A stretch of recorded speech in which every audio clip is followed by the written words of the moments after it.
Hey, it's Pallavi Kashyap. Welcome to the podcast. Hello and welcome to this new episode. And in today's episode, I have my very good friend Craig Siegel, who's also my business mentor. And he's going to share a few of his nuggets, how he developed his business over a very short period of time. And before I go on to him, I'll give you a short intro, his bio. So Craig is a high energy keynote speaker, a performance coach, an entrepreneur, online brand explorer, master elevator, host of the record-breaking podcast, The CLS Experience, and a rising thought leader as featured in Entrepreneur and endorsed by some of the world's most known celebrities like Ed Mylett, Bethany Hamilton, Suzanne, and NFL Hall of Famer Brian Dawkins. A little bit about his business. When the pandemic happened, Craig felt guided and left his lucrative and stable job on Wall Street and went all in with his passion and purpose to help people revamp their mindset and fulfill their potential. Craig's unique combination of energy, motivation, inspiration, charisma, and business has led to the meteoric rise of Cultivate Lasting Symphony, his brand, a contagious, never before seen explosion that has impacted millions of lives worldwide, including me. So once again, Craig, welcome. And thank you so much for your time before I start, because I know if it was not for this episode, you would have been sitting with some, another millionaire and discussing, about some other business growth and all that. So before I start, I wanted to, with my whole heart, I wanted to thank you. So let's start with my first question. Is there anything that, I know you're a very social person, you're all over the internet and you have everything that you do is all on internet, but is there anything that has never come out? And, if that comes out through this episode, it would be like great. Thank you so much for the unbelievable introduction. It's funny because I'm usually the one giving them, but it felt very good to be on the receiving end. And in regards to, being here with you, your family, to me, you're in my community. I have so much love and respect for you. I'm so proud of you and I would do anything for you. So thank you for having me. In regards to the question, something that I spoke about recently for the first time, which surprised a lot of people, is use the word social. Ironically enough, I'm actually very shy and an introvert by nature. But when I started CLS and I was going to pivot from Wall Street, which is a physical office, to building an online brand and so forth, I understood that I had to be in front of a lot of people, filming myself and so forth on camera. And so by reprogramming my brain, I made it so that I became comfortable being uncomfortable. So now I show up each and every single day and I'm very comfortable in front of the camera, this, that, and the other thing, on stage and so forth. But interestingly enough, that was a skill that I had to develop because ultimately I'm an introvert by nature. So I think that surprises a lot of people. But the good news is for anybody out there that is trying to do something similar, maybe not exactly the same, and you feel like that's uncomfortable for you, it's a skill set and a paradigm shift that you can change and you could develop. Right. And it's all about practice. The more you practice, the more it becomes natural. That's it. Yeah. Just like anything else, it's repetition. And then it starts to become second nature, like you said. Absolutely. I have another question for you. I've heard you interview many of these leaders about their definition about success. So I'm sure you have a lot of similar definitions, but what, according to you, or if you have taken any of those success points and made yours, so what is your definition of success? Yeah, what a great question. I'm happy that you asked me, and it's funny because you're right. I ask all the big people and so forth this question, and I always get so excited because you always get a different answer. And this is something I've learned, pal. Depending upon what season or chapter you're in your life, you're going to have a different definition of the word success. Right. For example, years back, success might have been making money to me, although I was a bit more immature back then. Success might have been looking good, working out, and so forth.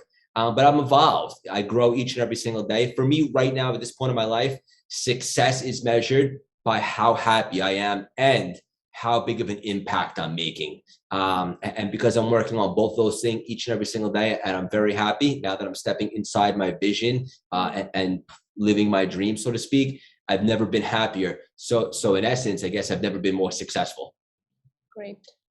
My next question is, we all have mentors, like need not be just business mentors. Like I have my spiritual guru, my other teachers. So likewise, who is that person you look up to? Maybe it could be family or father, or, if you have any specific mentor who you look up to, and, what traits do you want to take forward from that particular person? Yeah, so you mentioned family. My dad definitely a role model to me, always has been the greatest guy ever. Love him so much. He's currently battling cancer, and I'm just so proud of him and so inspired by his fight, both mentally and physically, each and every single day.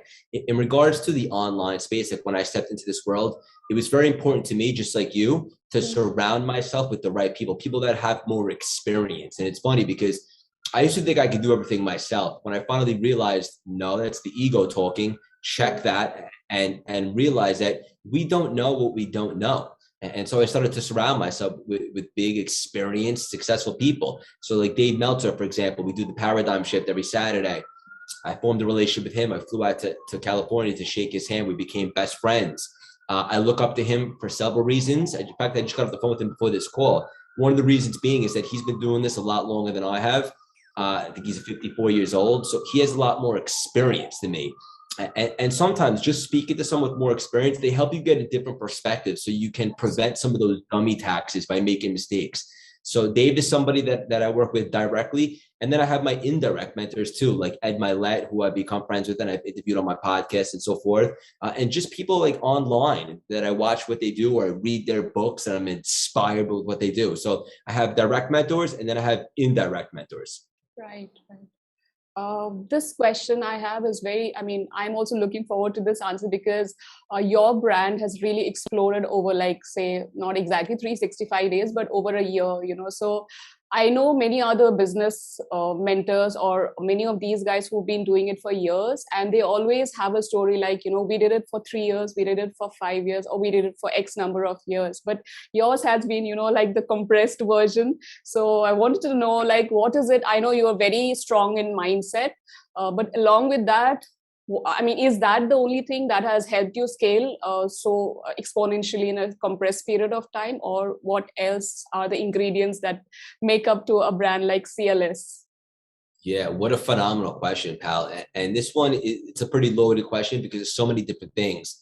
First and foremost, in the beginning of the pandemic, when I had that really spiritual moment where I had always felt guided and called, but I was able to put it all together. Not to sound too spiritual, but like I heard the whispers in the beginning of the pandemic, and I started to take shape and put together what CLS would look like. It also occurred to me at the same time that I had been miserable for so long on Wall Street doing what I was doing. So for me, I was motivated by death. And what I mean by that is this. I started to think and do a eulogy exercise. Like, if this was it for me in 2 weeks from now, like, what would people say at my funeral? What kind of impact, what kind of legacy did I leave? Sure, I had some nice relationships and so forth, but did I really make a difference in this world? Like, did I live to my true potential, to my purpose? And the answer was no. And I had to get really deep with myself. See, I believe that every single person is here for a reason with a purpose. And we all have our individual gifts. And I started to create a sense of urgency for myself. I wanted more. I wanted to contribute to this world. And I live with a sense of urgency. I live with the fact that I don't even know what tomorrow brings. So I'm going to live in the moment. Even this conversation right now with you, like, I don't care about the future. I don't care about the past. You're just getting all of me right now. I'm super present. So with that, that's my maniacal drive. I'm literally obsessed with this stuff. And also because I was able to put together CLS and get clarity, I love this stuff. I chose something that is really passionate to me, which is personal development. That was the dream in my heart, and I raised the volume. So I did that, and then I combined that with my ability to communicate effectively. And I just want this so bad. I want to make every second count. I know how precious life is, and I'm obsessed. And see, here's the kicker. This isn't work to me. Like, straight up, like this conversation right now, like, I'm genuinely grateful to be here with you. I love you. This is awesome. Whoever listens to this, I hope will be impacted. And I just love this stuff so much. And I spent so long doing something that I didn't like. Now it's just a different frequency of gratitude. I'm genuinely grateful for every second. So I love this stuff and I'm obsessed with it. So I think because I feel you are very purpose driven, which is coming from your soul. That's why you are in this lifetime or this incarnation. You are probably for this, and which is why I think the fire. You don't have to create any artificial fire. It just comes from within. I guess that was another question that I had. Are you like, is this driven by your soul? I'm sorry to interrupt. I just wanted to say it's a great comment that you made. I still showed up and worked my butt off when I was doing Wall Street stuff, but when you're not into it, it's just different. You know what I'm saying? So part of the fire that I have, and people always ask me, they're like, Craig, how are you always so happy and excited? Like, what are you on? The truth of the matter is I genuinely love this stuff. And like I used to hear when I was younger, like if you find what you love, you'll never work a day in your life. Yeah. And I didn't believe that that was true until I found this stuff and I put it all together. So part of the fire and the drive is because I genuinely love this stuff. But I'm sorry, I didn't mean to interrupt. What were you about to say? No. That's fine. That's in continuation to what I asked. If you have to ingrain positivity into somebody's mind, or if you want to talk about positivity, it is a little difficult compared to, negativity sells like hotcakes. So what is there so much difficult or different that, people associate so much with negativity, but positivity gets very difficult? So what are your views on that? You just have to practice mindfulness and awareness. Yeah. And I talk about this often. The truth of the matter is don't take my word for it. It's backed by science that 75% of our thoughts over the course of the day are negative. So each and every single day when we wake up, no matter how happy of a person we are in general, we have to combat that negative thought, that injection of negative thoughts that come over the course of the day. So who are the greats in this world? Who are the legends? Who are the people that achieve massive success? They're the people that are so self-aware that they create systems to block out the interference. So a system that I have, for example, and I use it today because let me be clear, I'm not perfect. I'm under construction. I'm working on myself each and every single day, just like you, just like the audience listening. When I get negative thoughts, I become aware. I say genuinely thank you to the universe. It's like a flashlight giving me feedback. And then I go in and I realize that it's just my thoughts right now that are disempowering and they're causing limiting beliefs. So once I realize that, I go in strategically, I replace the negative thoughts with positive ones. Now I create more empowering positive beliefs. Like I'm excited, I could do this, I'm worthy, this is going to be great. And then those thoughts create those beliefs, which create new habits and behaviors, which ultimately create new results or new life. So this is like, this is $1 billion nuggets right here. If anybody applies it, you have control and it's on you. It's your choice which thoughts you allow to take up real estate inside your mind. So just by understanding that and the fact that thoughts are random, thinking is not, now you have a choice on which thoughts you want to remain inside your head, and then you can create new beliefs. And I think that's the golden ticket right there. That's really the most important thing that I could ever land is that we have control over our thoughts. So I also wanted to ask you, I think you partly answered, what are the 3 things that, you practice every day to stay in that positive frame of mind or that have that positive mindset of yours? I think you mentioned about thinking positively. And I know that you follow a lot of being grateful. What is the third one? I just wanted to. So one of the things I do is obviously the thoughts. I'm in control of my thoughts each and every single day. And just to be clear, like, whereas the old Craig would have a bad week or a bad day, now it's just a bad moment because now I'm aware of my thoughts and so forth. That being said, I'm all about gratitude, stuff like that. Every single morning when I wake up, I do my gratitude. I say a prayer to God and so forth. I'm very big on my faith and I work on my relationship with God every single day. But ultimately 2 other things. I sharpen the axe each and every single day. While I'm writing my to-do list for the day, I'm either listening to an audiobook or a podcast. Every single day, I'm consuming knowledge, content, wisdom, gems. Number 1, because essentially it's my life. I need to learn content so I could pour it back into you and everybody else in the community, but also because I love this stuff and I understand the significance of not only being physically fit, but being mentally fit. Absolutely. So I feed myself with positivity each and every single day. And then the other thing that I do personally, just for me, it's a non-negotiable, is I work out every single day in the morning. I break a sweat. And whereas the old Craig was looking for validation to look good, now it's just to literally cross a job well done off the list, to break a sweat. It's mentally stimulating. Like I just got back from an 8-mile run before this. And it's like a moving meditation for me. So those are some things that I apply each and every day. Oh, yeah. I admire these things. Sorry? What about you? I'm curious, what about you? Yeah, I did my 100 jumping jacks and No, I'm a CrossFitter, but the last 2 months I've been just, I've not been there. But otherwise, when I work out like an animal, but, I've become a little lazy. But I think sometimes we get a little, monotonous, you want to change your routine. So I think I got into that space, but I'm going to, I think from tomorrow or day after, I'm for sure 100% going to start back on my CrossFit routine. And yeah, I do my affirmations, my journal writing, and I start my day with gratitude every day. And yeah, my non-negotiable is meditation. Without that, I can't be. So those are about me. Good. Yeah, when you were talking about the audio consumption and always being on podcast, so that also made me feel even I need to grasp so much of this knowledge, but sometimes I feel 24 hours are not enough. Yeah. So this question I have, I don't know if it is true because I heard it during my corporate days. An entrepreneur or a leader, as in when you climb the ladder, it becomes very lonely at the top. So, but for people like us, we surround ourselves with very like-minded individuals. But however, what's your take on this? Being lonely at the top? Yeah, when you grow and when you are, going up, Yeah. and people are, you're obviously left behind, and so what is it like there at the top?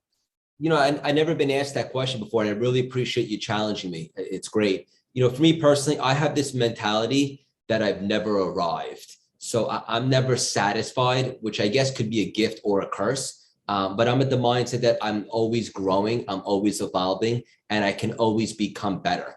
And so as I continue to be in bigger rooms and surrounding myself with bigger people, I'm constantly picking their brain, getting knowledge, getting wisdom and so forth. So I'm never really alone. Like, for example, I just had a big keynote speech last week in Atlanta on stage. It was a huge success. It was so much fun. It was one of the biggest ones that I've had yet. And just networking with some of the people in that room after. Like, I'm learning new things. It's exciting. I'm stretching myself and so forth. And so the key is the only way you get to the top is if you don't believe that you can still grow. And I refuse to have that mentality. So I'm always with the mindset that I can always learn, grow, adapt, spread my wings and fly. And as a result, I'm always surrounding myself with new people. It's true that as I continue to grow, it's bigger people, more successful, but I'm always going to be around picking their brain and learning everything that I possibly can because I am a work in progress. Absolutely. Great answer. This question I'm asking because I want an answer for this. You are connected to so many of us, sometimes with a smaller group than I have, I feel a little challenging to connect with so many people, but you do it with style, you are like connected to every individual at a personal level. How do you do that? I mean, do you have that gift in you, or have you built that, or is it natural to you? How do you do that, connecting to each and every individual? Yeah. So First of all, I appreciate the acknowledgement. Second of all, I think the difference between me and some other people like in the space is I genuinely care. I really do. Like, I want to see everybody win. I believe there's enough abundance out there for us to all win, more than enough for us to all fly and have success. And the truth of the matter is I'm grateful to everybody that's in the community, because that means we're all like on the same mission. Not exactly. Everybody has different goals and aspirations, but the common denominator is that we all want to grow and improve. And that means something to me. I don't take that lightly. And so, I can't get back to everyone now, like who comments and stuff. But when I first started CLS, I made it my effort to literally respond to every single person's comment until I was blue in the face. Now there's just not enough time in the day, but I do have a team that I'm building and so forth. So they help out. But ultimately, I go the extra mile, pal, because I think it makes all the difference. So many people like yourself have come up to me and said, Craig, I just wanted to say thank you. You make CLS feel like a personal connection as opposed to other people where it's just business. And that means something to me. I genuinely care, and I want to see everybody win. And based upon what I was able to accomplish in the last year, from completely reinventing myself, I had one life on Wall Street, miserable, and then I transformed and went into CLS and it exploded. That tells me that everybody can do that in some fashion. I'm no different. And so I genuinely just want to see everybody fly. I want to see people succeed and be happy. And I think, unfortunately, there's a lot of people in space that don't feel that way. I've heard your story a lot of times about the tumor you had, and I believe, I don't know if I'm right, if that was the biggest challenge you had in your life, and what was a lesson you took from it, from that episode of your life? Yeah, I don't know if it was the biggest, but it was definitely up there. So I was caught off guard. As you know, I was at a big speaking engagement, and I was playing football on the beach with the boys. Never a good idea. And I came down hard on my foot, and I got injured. And I came home, and I went to the doctor. He put me in a boot, and he said, "You have a sprained ligament. Let it heal for a couple of weeks." But here's the thing: I was training for the Chicago Marathon while this was happening, and I was speaking about it to the community and social media that I'm going to shock the world. I'm going to run Chicago. And so for the key word, I was using the word I, more of an ego standpoint. And I acknowledge that now. And when I got the tumor, the doctor called me after I facilitated an MRI, even though he didn't suggest it. I just felt called to do that. And he calls me the next week and he says, "We'd like you to come in." And I said, I have a lot on my plate today. I'm very busy. Hit me with it. Is it torn? And they said, "No, the ligament looks good. We found a tumor on the bottom of your foot." Shook me up, as you can imagine. The old Craig would have had a big pity party, felt sorry for myself, felt like a victim. But I'm just a different person now. And I know that life happens for us, not to us. So although I didn't know why it was happening at the time, I knew there would be some really good lessons and that it would end up propelling me to something greater. So I had the surgery. I got the tumor taken out. It came back benign, thank God.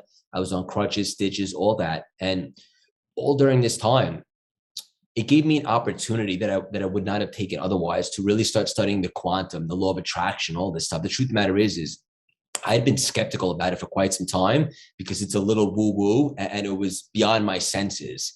But if there was ever a time to buy in, it would be when I was on crutches and I couldn't move.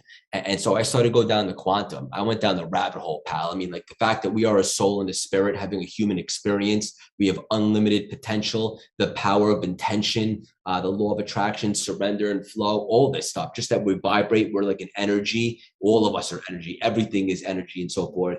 And all of a sudden, I started to get very confident.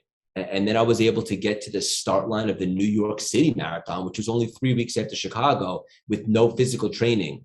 But this time it wasn't we were doing this to raise money for American Cancer Society, which is a great cause, and to inspire my dad who's battling cancer.